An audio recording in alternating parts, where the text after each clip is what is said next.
So now we'll be discussing the need components. A need complex has three essential components: the need potential, freedom of movement, and the need value. So essentially what Rother is saying is that our behavior is shaped by what we want, how free we feel to get it, and how much we value it. Think of these as the three ingredients or the explanation as to why we act the way we do. The need potential means a set of related behaviors we use to reach the same kind of goal.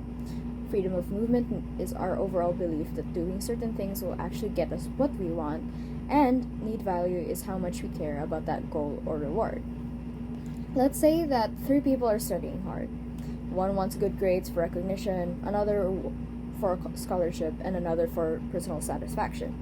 Even though they're all doing the same behavior, studying, their need potential is different because their goals are different.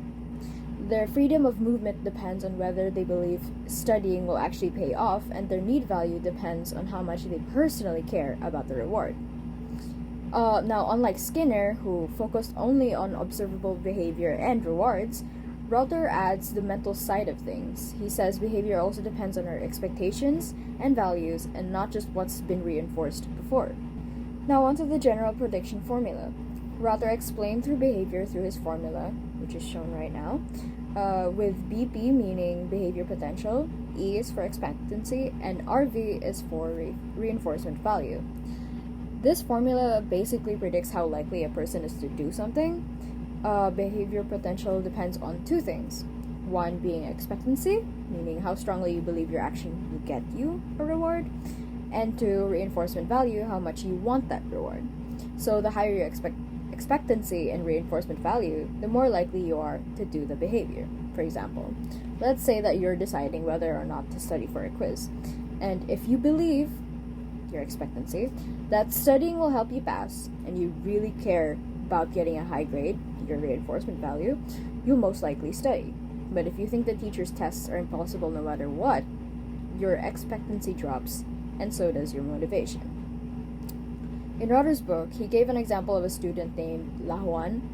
If Lahuan values academic recognition, high need value, and believes her hard work will pay off, high freedom of movement, her need potential for academic success will also be high. And comparing that back to Skinner again, Skinner would just say, study, get reward, repeat. But Rother looks at the why. He includes beliefs, goals, and internal motivations, and not just an external reinforcer. Now on to internal and external control of reinforcement. Rother introduced the idea of locus of control. Internal control means people believe outcomes come from their own actions, while external control means people think outcomes depend on luck, fate, or powerful other things. This part is about how we see control over our lives. While those who believe in internal control, they believe that they make things happen. They are the responsible for it. They think success and failure depend on effort and skill. While externals, or people who believe in external control, believe that things happen to me, just out of nowhere, out of fate. They credit luck, fate, or other people instead, rather than effort and skill. Imagine two students fail an exam. The internal student says, I didn't study enough, I'll do better next time. While the external student says, that test was unfair, I just got unlucky. Because of this difference, internals are usually more persistent and take responsibility for change, while externals tend to feel helpless or defensive. But Rother also said being too internal or too external isn't healthy, as we know that too much of anything is not good. And if you blame yourself for everything, even things beyond your control, that's also pretty stressful. The ideal is a balance between the two, knowing when things are up to you and when they are not. Moving on to the trust scale. This measures how much people believe others are honest and dependable.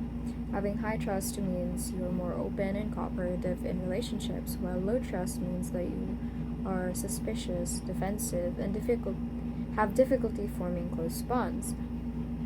Now, talking about trust, Rotter believed that trust isn't just a nice personality trait, it's something we actually learn from experience. Think about it. In life, most of our rewards and punishments come from other people. Sometimes people keep their promises, other times they don't. And over time, we develop what Rotter called an interpersonal trust. Basically, how much we believe others will keep their word even when there's no proof yet. People with high trust tend to form healthier relationships because they're more open and cooperative. While they're not naive, they just believe in giving people the benefit of the doubt. On the other hand, those with low trust can become defensive, suspicious, and it makes it really hard for them to connect deeply. For example, if you had friends who always show up when they say they will, you'll likely trust easily. But if people have broken promises a lot, you might struggle to open up even to new, trustworthy people. Maladaptive behavior. This develops when freedom of movement and need value are out of balance, as we've talked about earlier. For example, a person may place high value on success, high need value, but expect failure, low freedom of movement. This creates frustration and often leads to avoidance or defensive responses instead of productive action. Now, not all behavior helps us reach our goals. Rotter called maladaptive behavior anything we keep doing, even though it doesn't actually help us get what we want. This actually happens when our need value and freedom of movement are out of sync. Like if someone really values success but doesn't believe that they can succeed, and so they'll feel constant frustration. For example, let's say a student dreams of being top of the class, high need value for achievement, but doesn't believe that they're smart enough, meaning they have low freedom of movement. Instead of studying harder, they might start avoiding schoolwork or make excuses like, I just don't care about grades anyway. That's maladaptive. It protects their ego in the short term, but stops real growth. Let's talk about psychotherapy in Rotter's view. The aim of Rotter's psychotherapy is to harmonize need value and freedom of movement. When these two match, defensive and avoidance behaviors are reduced. The therapist takes an active, teacher-like role, guiding the client towards realistic goals and expectations. When people's goals and expectations don't match, it can lead to stress and self-defeating habits. That's where Rotter's view of psychotherapy comes in. For him, therapy is about learning, changing behavior through a social interaction between the therapist and the client. The therapist's goal is to help the person balance their need value, what they want, with their freedom of movement, what they think they can do. Just a reminder. When these match up, defensive behaviors like avoidance or denial decrease. For example, someone who wants love For instance, someone who wants love but believes they're unlovable may push others away. The therapist helps them unlearn that pattern by setting realistic goals and rebuilding their confidence in relationships. To discuss the therapist's role really quickly, in Rotter's view, they are supposedly active and warm instead of passive or distant, helps clients learn problem solving, and encourages long-term growth. In Rotter's view, the therapist isn't just about sitting back and asking the client, how does this make you feel?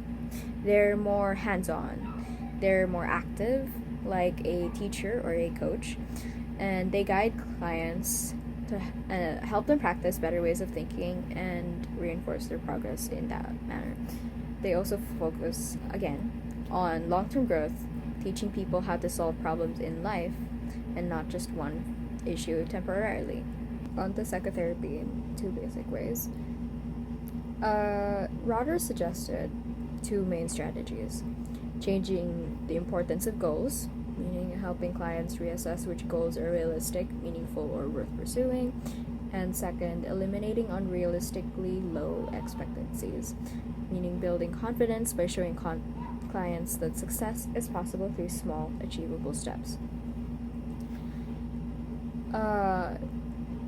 He suggested two main ways to do this. First, change the importance of goals. Some people chase goals that are either impossible or harmful, like needing everyone to love them or wanting constant control. A therapist helps them rethink what's truly important and achievable. And second, eliminate low expectancies. Many people understand. And second, eliminate low expectancies. Many people underestimate what they can do because of past failures or lack of skill. The therapist builds their confidence through small wins, like practical new skills or facing small challenges first. For example, think of it like a video game. You don't jump straight to the hardest level, you build skills by mastering the smaller ones. That's how Rotter viewed therapy, training your mind to expect success again. Before we dive into Walter Mischel's life, let's first get what made his ideas so special. Mischel believed that our behavior isn't just controlled by personality traits, like being shy, kind, or like confident, but also by the situation we're in and how we think about it. He actually challenged older psychologists who said people act the same way all the time. He said that people can act differently depending on where they are and what's happening. So if someone's quiet in class but talkative with friends, it's not inconsistency, it's context. Later on, he blended both ideas, our personal traits, and how our thoughts and feelings react to situations into something called the Cognitive Affective Personality System, or CAPS. Basically, it means personality is not fixed. It's flexible and shaped by how our mind and emotions respond to life. To discuss Walter Mischel's early life, he was born in Vienna, Austria in 1930 into a Jewish family, but his early life wasn't easy. When the Nazis took over Austria in 1938, his family had to flee to the United States. They eventually settled in Brooklyn, New York. These early experiences, leaving his home, facing fear, and adapting to a new country, really shaped how he saw people. He became deeply interested in how humans adapt to change, control impulses, and stay strong even when life feels uncertain. That interest later became a big theme in his research, especially in his famous studies on self-control. On to his education and early influences. At first, Mischel didn't even plan to be a psychologist. He actually started out studying art at New York University. He loved painting and sculpting, but over time he became fascinated by people and why we behave the way we do.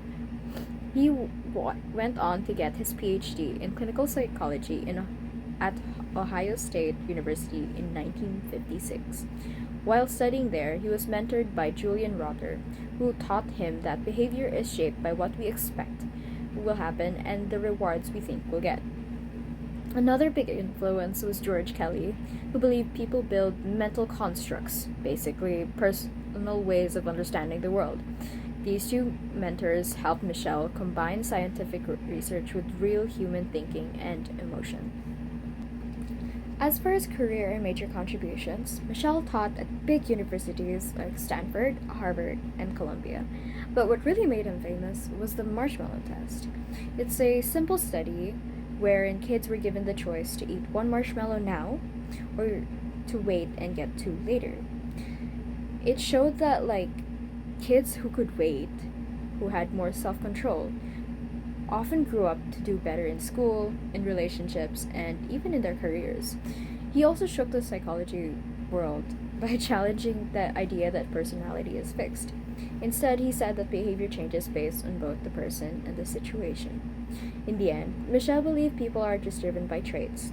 They are thinkers, feelers, and decision makers who can adapt. And that belief was inspired by his own life story of resilience and self-control.